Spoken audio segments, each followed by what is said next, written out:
everyone, welcome back to Prime Wealth. We're so glad you're here with us today. Absolutely. It's great to have you all tuning in. You know, whether you're just starting out on your financial journey or looking to refine your skills. Yeah, and today we've got a really exciting episode lined up. We're diving into 10 common money mistakes beginners make and how to fix them. That's right. And trust me, we've all been there. Making those rookie mistakes.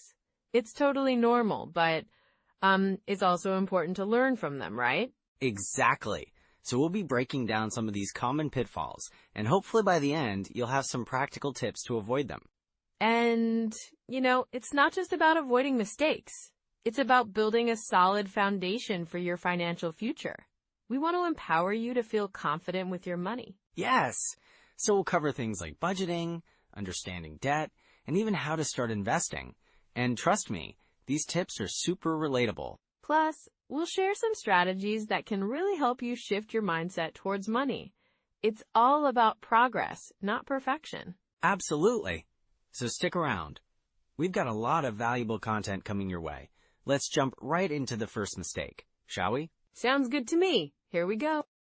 So, Alex, today we're diving into something that really hits home for a lot of people over 40, right? Absolutely, Jordan. So many folks in that age group are at a pivotal point in their financial lives. Yeah, it's kind of a crucial time, isn't it? With retirement on the horizon for many, people are really starting to think about their financial security. Exactly. And when you look at the statistics, they can be pretty alarming. Recent studies show that nearly half of all Americans over 40 have less than $50,000 saved for retirement. Wow, that's kind of shocking. I mean, that's not a lot when you think about it, especially considering how long retirement can last these days. Right? And it's not just about the money either. There's this emotional impact that comes with financial stress. People are worrying about whether they'll have enough to live comfortably or if they'll have to keep working longer than they planned. Yeah, that anxiety can really weigh on you. And I bet it's even tougher if you've made some common mistakes along the way. For sure. A lot of people don't realize that even small missteps can snowball into bigger issues later. Like ignoring retirement accounts or not having a budget can really set you back. And it's so easy to overlook those things, especially when life gets busy. Kids, jobs, all the responsibilities. Exactly. And I've seen so many clients who come to me in their 40s or 50s feeling overwhelmed, thinking it's too late to fix things. But it's really not. That's a great point. It's never really too late, right? I mean, there are always steps you can take to improve your financial situation. Definitely. And when you start addressing these common mistakes, you can see some really positive changes. It can be incredibly empowering. Can you share an example? Maybe something that illustrates this well. Sure. I had a client. Let's call him Mike. He was in his late 40s, and he'd been putting off saving for retirement because, he was focusing on his kids' education. That's so relatable. A lot of parents feel that pressure. Exactly. But then he realized he wasn't just hurting his future, but also his kids. If he didn't save for retirement, he might end up relying on them later, which isn't ideal for anyone. Right. It's like that cycle of worry. So what did he do? Well, we sat down and mapped out a plan. He started small, just like contributing a little to his 401k each month, and we looked at ways to cut back on some expenses too. So it was about making it manageable for him? Exactly. It doesn't have to be an all or nothing approach. And, over time, those small contributions really added up. That's such a good reminder. So, what are some other common mistakes you see people make? One big one is not having an emergency fund. People often think, I'll just use my credit card. But that can lead to a spiral of debt, especially if unexpected expenses pop up. Yeah, I can see how that would be stressful. It's life happens, right? Exactly. And for those over 40, unexpected medical expenses can be a huge burden. Having that safety net can really ease anxiety. That makes so much sense. And what about investing? I feel like that's another area where beginners struggle. Oh, definitely. Many people hesitate to invest because, they're scared of losing money. But not investing can be a mistake too. With inflation, your savings can lose value over time if they're just sitting in a bank account. That's a tough balance to strike. So do you think there's a way to get comfortable with investing? For sure. Starting with low-risk investments or like index funds can be a great way to dip your toes in. And understanding the basics can really help build confidence. Yeah, knowledge is power, right? And it's never too late to learn. Exactly. And another mistake I see is not taking advantage of employer benefits, like matching contributions. It's like free money. Right? It's crazy how many people miss out on that. And I think there's also this feeling that it's too overwhelming to figure it all out. That's a common feeling. But taking that first step, like just researching or setting up a meeting with a financial advisor, can make a big difference. So true. And it's about taking small steps, right? Exactly. Small, consistent actions lead to big changes over time. I love that. It's just about getting started and not letting fear hold you back. Yeah, and it's important to remember that everyone makes mistakes. The key is to learn from them and move forward. That's a great message. So let's wrap this up and transition into some strategies that people can use to avoid these common pitfalls. Sounds good. I'm excited to share some practical tips that can really help folks, especially those over 40, get back on track. So Alex, let's dive into some core strategies and, rules of thumb that can really help people, especially those just starting on their financial journeys. Absolutely, Jordan. I think the first thing we should talk about is budgeting. It sounds basic, but it's super important, right? Yeah, totally. A budget is like your roadmap, isn't it? So how do folks get started with that? Well, I usually recommend starting with something simple, like the 50/30/20th rule. You allocate 50% of your income to needs, 30% to wants, and then 20% to savings or debt repayment. Right, that makes sense. But let's say someone is just overwhelmed with tracking their spending. What's a good first step for them? I get that. I'd say just start by tracking your expenses for a month. No fancy apps needed. Just use a notebook or even a spreadsheet. Write down everything. You'd be surprised at what you find. That's true. I think people often underestimate how much those little expenses add up, right? Exactly. And once you see where your money is going, you can adjust accordingly. Maybe you realize you're spending way too much on dining out, and you could cut that back a bit. Yeah, or maybe find cheaper alternatives. Like cooking at home more often can save a ton. For sure. And that leads us to the next strategy, building an emergency fund. It's like your financial safety net, Oh, absolutely. So how much should someone aim to save for that? A good rule of thumb is 3 to 6 months worth of living expenses. Start with a smaller goal, though, maybe $1,000, and then build from there. That sounds manageable. But what if they're struggling to save that much? Well, I'd suggest automating savings. Set up a direct deposit from your paycheck into a separate savings account. Out of sight, out of mind. Oh, I love that idea. It's like you don't even miss it because it's not in your checking account. Exactly. And speaking of accounts, let's talk about retirement savings. It's crucial, especially as you approach your 40s and beyond. Right. So what's a good starting point for retirement savings? Well, if your employer offers a 401k, definitely take advantage of that, especially if they have a matching contribution. It's free money. Yeah, who doesn't love free money? But what if someone doesn't have access to a 401k? Great question. In that case, look into opening an IRA, either a traditional or a Roth IRA. They both have tax benefits, which is nice. I've heard those terms thrown around. What's the difference between the two? So with a traditional IRA, you get a tax deduction up front, but you'll pay taxes when you withdraw in retirement. With a Roth IRA, you pay taxes now, but your withdrawals in retirement are tax-free. Got it. So it's about deciding when you want to pay those taxes, huh? Exactly. And remember, the earlier you start saving, the more time your money has to grow. Compound interest is your friend. Oh, yeah. That's the magic of investing, right? It really is. Now, let's touch on debt, because many people struggle with that. A good strategy is the snowball method for paying it off. Ah, the snowball method. Can you explain how that works? Sure, you focus on paying off your smallest debt first while making minimum payments on the others. Once that little debt is gone, you roll that payment into the next smallest debt. It builds momentum. I love that idea. It's like you get that quick win, and it motivates you to keep going. Exactly. And, it's important to avoid high-interest debt, like credit cards. Try to pay those off as soon as possible. Yeah, high interest can really eat away at your finances. So what about using credit cards wisely? Ah, good point. A simple rule here is to pay off your balance in full each month. This way you avoid interest and can even earn rewards. Right, and you get to keep your credit score healthy too, right? Absolutely. A good credit score helps you secure better loan terms later on.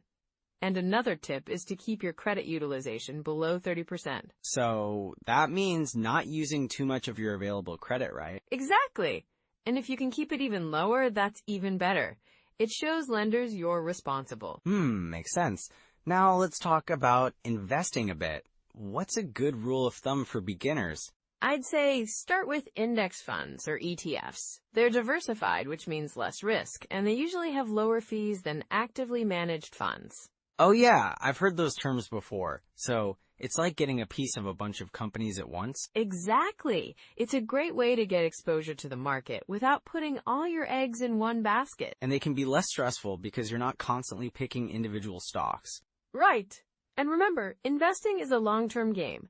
Don't panic during market dips. Stay the course. That's such an important point. It's easy to get caught up in the moment, especially with all the noise in the news. For sure. And lastly, I'd say continue educating yourself. Financial literacy is key. Read books, listen to podcasts, and don't be afraid to ask for help if you need it. Yeah, there's no shame in seeking advice. It's all about making informed decisions. Exactly. And with these strategies in place, you're setting yourself up for success. But of course, there are common pitfalls. Right? Like, those mistakes can derail even the best intentions. Let's dig into those next.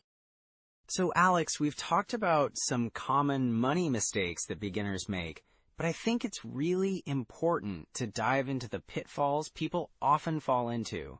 The real-life lessons that can happen along the way. Absolutely, Jordan. It's one thing to know about the mistakes, but it's another to understand what can go wrong, right? Yeah. I think one of the biggest pitfalls is overspending and not tracking expenses. For sure. I've seen it time and time again. People get a little too comfortable with their credit cards, and suddenly they're in over their heads. Right. It's like they think, oh, I'll just pay it off later, but then later turns into, well, a lot later, doesn't it? Exactly. I had a client once who, really enjoyed dining out. She didn't think much about it until she checked her statements and realized she was spending almost $1,000 a month just on restaurants. Wow, that's a lot. Yeah, and she was shocked. She had no clue how quickly those little expenses added up. So, what do you think is a good first step for someone who might find themselves in that situation? Well, I always suggest starting with a budget. Just, tracking what you spend can be eye-opening. Use an app, or even just a simple spreadsheet. Yeah, I've heard that before. And it doesn't have to be super complicated, right? Exactly. Just keep it simple. Track your income and your expenses. You'll start to see patterns, and then you can adjust accordingly. That makes sense. So if someone notices they're consistently overspending, what's the next step? They need to identify those areas where they can cut back. Maybe it's dining out less or finding cheaper entertainment options. Or even just, cooking at home more often? Definitely. Cooking at home can save a ton of money. Plus, it's a fun way to spend time with family or friends. Speaking of family, I think another common mistake is not discussing finances with partners or family members. Oh, for sure. Money can be such a sensitive topic, but not talking about it can lead to some serious misunderstandings. Right? I've heard stories where couples don't realize they're on completely different pages about savings or debt. Yes. It's like I had a couple who came to me, and they were arguing about their spending habits, but they hadn't actually sat down to discuss their financial goals together. So what did you do in that situation? Well, I encouraged them to have a monthly money date. Just a relaxed conversation about their finances, setting goals together. A money date. I love that idea. It makes it more approachable, right? Instead of it being this heavy topic, it becomes something they do together. And it helps them stay aligned too. Exactly. Communication is key. Okay, so what about another common mistake? Not having an emergency fund. Ah, yes, that's a big one. Many people think they don't need it, but life happens, right? Right. Unexpected expenses can really throw a wrench in your plans. I had a client who had a car breakdown. She thought she could just pay for it out of her monthly budget, but then she had to dip into her credit card. Oof, that's rough. Yeah, it can lead to a cycle of debt if you're not careful. I always advise people to aim for at least 3 to 6 months worth of expenses saved up. And that can feel daunting at first, but even starting with a small amount each month can really add up. Exactly. It's all about building that habit. So what about something like investing too early? Ah, that's another common pitfall. Some people jump into investing without understanding what they're doing. Like, they might hear about a hot stock and just go for it. Yes. I had a client who invested in a stock just because a friend recommended it, without doing any research. Yikes. Yeah, and it didn't end well. They lost a significant amount of money. So what's the takeaway here? Take your time. Educate yourself about investing. Understand your risk tolerance before diving in. And maybe even start with something simpler, like an index fund? Exactly. Index funds can be a great way to start investing without having to pick individual stocks. Okay, let's talk about retirement savings. I think this is a huge area where people make mistakes. Absolutely. Many folks put off saving for retirement thinking they have time. But, time can pass quickly, right? Yes, I've seen people in their 50s who realize they haven't saved nearly enough. So what do you recommend for someone who's behind on retirement saving? First, don't panic. It's never too late to start. Look into maximizing your contributions, especially if you have access to a 401k with employer matching. Yeah, that's like free money. Right? And if you can't contribute a lot, just start with what you can. Every little bit adds up. This is all such great advice, Alex. Thanks, Jordan. I think the key is to be proactive and not wait until it's too late. Exactly. So for anyone listening, if you recognize any of these pitfalls in your own life, take a moment to reflect. And remember, it's about learning and growing. You can always get back on track. Absolutely. And that's what we're here for, helping you navigate your financial journey. Yeah, and the first step is acknowledgement. Then you can make a plan moving forward. Perfectly said. So let's transition to some actionable next steps for our listeners. All right, Alex, so we've talked a lot about these common money mistakes, right? Now, let's dive into some next steps. Like, what can our listeners actually do today to start turning things around? Absolutely, Jordan. I think the first thing is to just take a moment to breathe and acknowledge that making mistakes is part of the learning process. So, what's the first step? Yeah, totally. I think a great starting point is to create a simple budget. Like, you don't have to go all out with spreadsheets right away. Maybe just jot down your income and expenses on a piece of paper or use an app. That's a great idea. There are some really user-friendly apps out there, like Mint or YNAB, which stands for You Need a Budget. They can help you track your spending and see where your money is really going. Oh, for sure. And it's also important to categorize your expenses, right? Like, separate your needs from your wants so you can see what you might want to cut back on. Exactly. And another thing to do right away is to set up an emergency fund. I know it sounds daunting, but even starting with a small goal, like saving, I don't know, $500 can make a big difference. Right? Just having that cushion can help you feel more secure. And you could set up automatic transfers to a savings account. So it's like you're paying yourself first. Yes, automation is key. And, once you get that habit going, you can gradually increase the amount you save each month. It's all about building that momentum. Yeah, that makes a lot of sense. And what about debt? I mean, that's a huge hurdle for many people. What can they do about that? Well, I'd suggest starting with a debt snowball or debt avalanche method. With a snowball, you focus on paying off your smallest debt first, which can be really motivating. The avalanche method, on the other hand, focuses on the debt with the highest interest rate. Oh, I love that. It's like you're either gaining confidence or saving more money. depending on which method you choose. And setting up a dedicated payment plan can really help keep you on track, right? Definitely. And you can use apps like Empower or even just a simple calendar reminder to keep yourself accountable. Just don't let those payments slip through the cracks. Yeah, and speaking of accountability, I think having a money buddy can be super beneficial. Like, find a friend or a family member who's also interested in improving their finances and check in with each other regularly. That's such a fantastic idea. It can make the process feel less lonely, and you can share tips and celebrate small wins together. It's all about building those supportive habits. Exactly. And let's not forget about investing. I know it can feel overwhelming, but starting small is key, right? Like, even contributing to a retirement account or opening a brokerage account with a few dollars can set you on the right path. Yes! And apps like Robinhood or Acorns are great for beginners. They make investing accessible, even if you're starting with just a little bit of money. Plus, they often provide educational resources to help you learn as you go. And reading books or listening to podcasts about personal finance can really widen your perspective. I mean, there are so many great resources out there. Absolutely, Jordan. Books like The Total Money Makeover by Dave Ramsey or You Are a Badass at Making Money by Jen Sincero, they can provide solid advice and motivation. Those are awesome recommendations. And, one thing I think is crucial is to continually educate yourself. Like, make it a habit to spend a little time each week learning something new about money. Yes, even just 15 to 30 minutes a week can compound over time. You'll be surprised at how quickly you start to feel more confident about your financial decisions. And it's important to celebrate those small victories along the way, right? Whether it's paying off a debt or hitting a savings goal. Those moments matter. Definitely.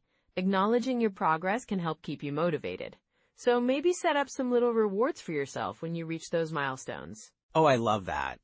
Just make sure the rewards don't undo your hard work, right? Maybe treat yourself to a nice dinner or a fun outing. Exactly. Balance is key. And remember, it's not about perfection. It's about making consistent progress. Well said, Alex. And for anyone listening, I hope you feel inspired to take just one step today, whether it's budgeting, saving, or even just educating yourself a bit more. Yes, and don't forget that it's a journey. Just take it one step at a time and be kind to yourself along the way. All right, that wraps up our discussion on common money mistakes and how to fix them. Thanks, everyone, for tuning in. We hope you found some actionable advice to implement in your financial journey. Thank you for having me, Jordan. It's always a pleasure to share these insights, and I look forward to our next chat. Me too. Until next time, take care, everyone. Wow, Jordan, we covered a lot today, didn't we? Yeah, we really did. I mean, it's so important to recognize those common money mistakes, right? Absolutely. So just to recap, one big takeaway is that budgeting isn't just a chore, but a tool. A roadmap for your financial journey. Right. And then there's understanding the importance of saving early, even if it's just a little bit. Every bit counts, right? For sure. And don't forget about avoiding high interest debt. That can really set you back. So being mindful of what you borrow is crucial. Yeah. And then there's diversifying your investments. Not putting all your eggs in one basket. That's a smart move. Exactly. It's like invest in what you understand, but also explore new areas cautiously. And let's not overlook the importance of seeking professional advice when you need it. Sometimes it's just good to have that reassurance, right? Definitely. And, it can really make a difference in your financial journey. So for everyone listening, take those tips to heart. You've got the power to turn things around and build a better financial future. Yeah, you're not alone in this. Just take it one step at a time and celebrate those small wins along the way. And hey, if you found today's discussion helpful, please like this video, subscribe to our channel, and share your thoughts in the comments. We want to hear how you're tackling these money challenges. And don't forget to share this with someone over 40 who could use a little financial encouragement. Oh, and next time, we'll dive into tracking your expenses, best apps and methods to keep you on track. Sounds like a great topic, Jordan. Yeah, so until then, take care, everyone, and keep striving for that financial peace of mind. Bye for now. Bye. you.